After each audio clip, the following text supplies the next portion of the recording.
Hey, Silas here.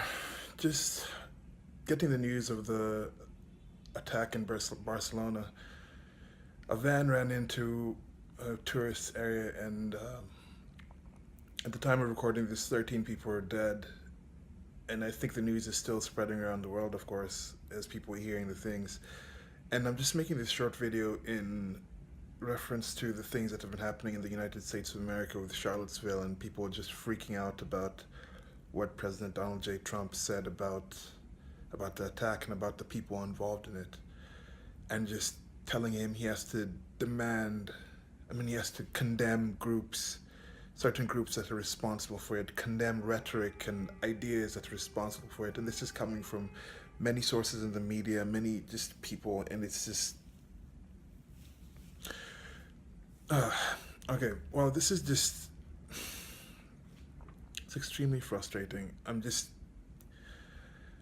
getting this really annoyance about this. But I think what you should do is, if you've been on either side of this, if you've been out of it, if you've just been on the periphery, because that's the thing, there are neutral people involved in all of this. At that event in Charlottesville, there were neutral people there.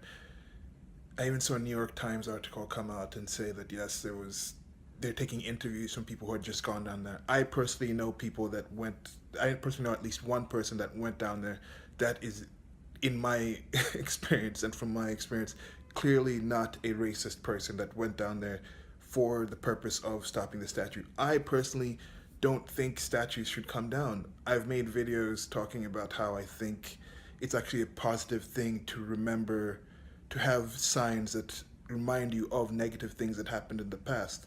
It's a positive thing to have that out there. It's a constant reminder. It reduces the chances of you repeating these past mistakes.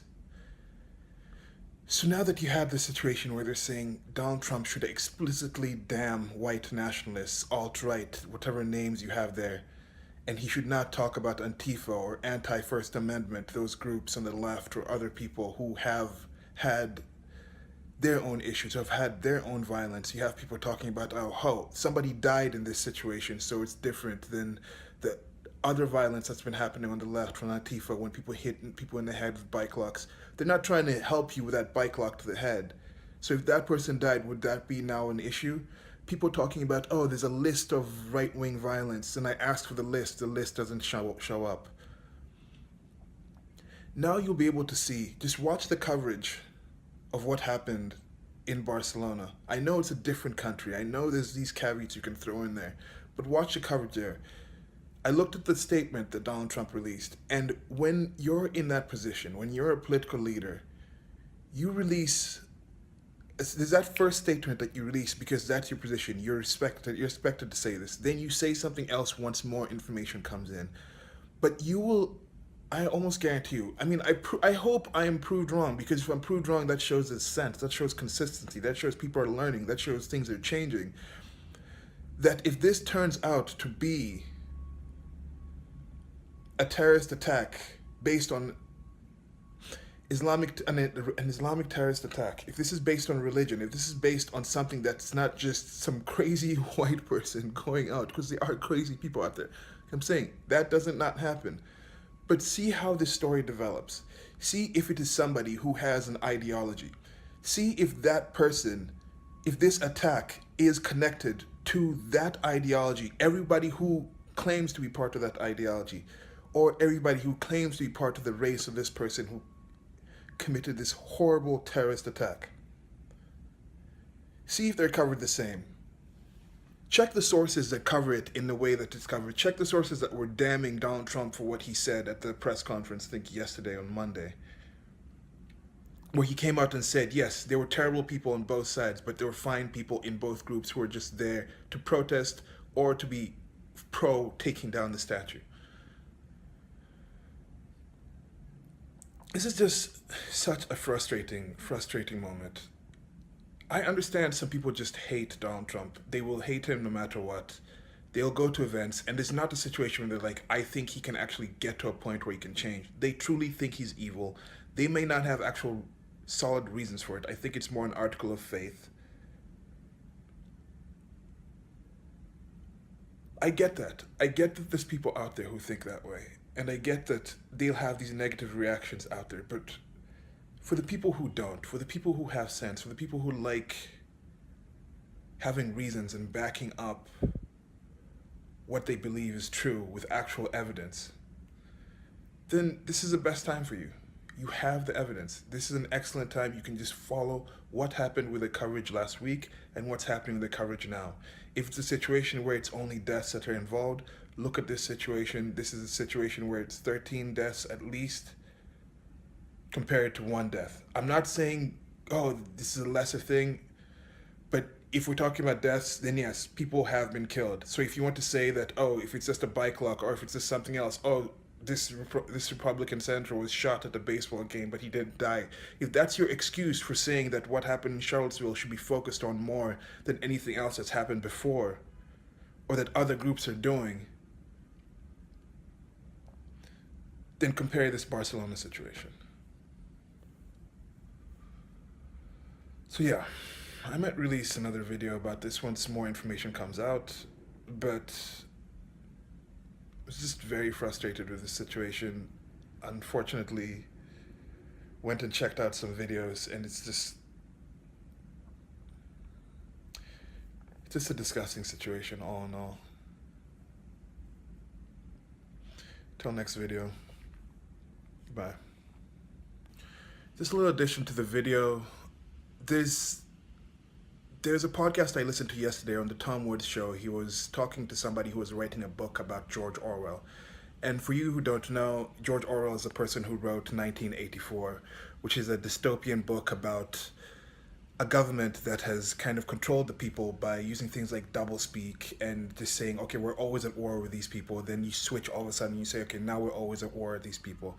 And it's a book that a lot of people are saying is prophetic of the times that are going on right now, saying that it was about breaking down the control of objectivity, whereas it wasn't necessarily that. It's not about there not being truth. It's just them controlling what we, the people, believe is true. And something that had been mentioned there that I thought was worth mentioning in this case, especially this attack happening in Spain, and it most likely being an Islamic terrorist attack. There's a lot of this talk about people, jihadis, leaving from one country, going to the Middle East, going to those places and fighting there, and then finding that it's or then trying to come back home, trying to come back to the countries that they left, and people are saying they should not be accepted, they should not be allowed in. Well, in this podcast, there was a story about how George Orwell did this, and I think when he wrote The Road to Catalonia, or a book about this, it was about him as a socialist going to Spain and fighting against the government there. If you had the news media today, that might have been considered to be terrorist attacks. The similar things as to what's happening in the Middle East now, when you have people from Europe, from Western Europe and other places, leaving and going to the Middle East, fighting there, and then sneaking back into the country or coming back to the country, and people are saying they should not be welcomed in. Or this happened with Orwell. He went to Spain, he was fighting there, and then realized that the communists were actually killing everybody who was to the left of them. So as he wasn't a communist, I think he was more of a socialist at that time, he decided, I have to get out of here, they're killing people. And he snuck back he found his way back to Europe, I think to England. And he was trying to tell people, they're killing people out there. The communists are really killing people out there. It's really horrible out there. And no one would listen. No one would cover this story. And it made him very disillusioned, I think, with the establishment and also the political causes that he had. So now in two questions, how is this being covered today? We have different information today. We have different access to information. We should do more as a people to get this information. We shouldn't just sit there and say, oh, the government is controlling us. Oh, CNN is controlling us. Oh, Facebook is controlling us. Oh, these media sources are controlling us. How much are you personally doing to go out there and get this information yourself? How much are you questioning? How much of your personal information are you sharing with other people so they don't have to listen to things filtered by other people?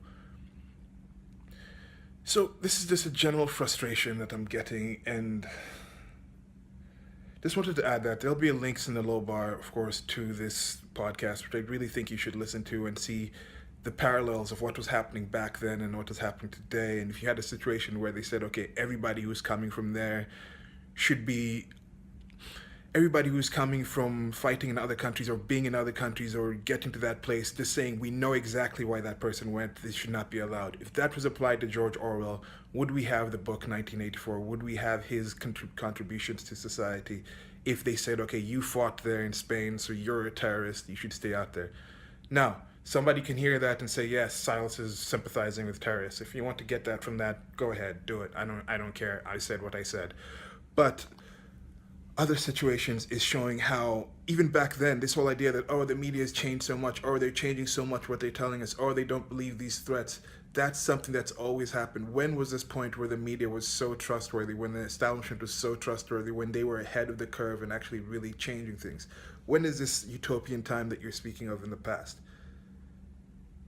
When is this time when we had so much more freedom to communicate with each other that other people were controlling us? There hasn't been a time like there is today, and I am just disappointed in how little people are using it. It's this ability to communicate and change is what's going to stop these attacks, is what's going to prevent people from getting the wrong information, getting whatever information that leads them to do these horrible, horrific things. But yeah, that's it.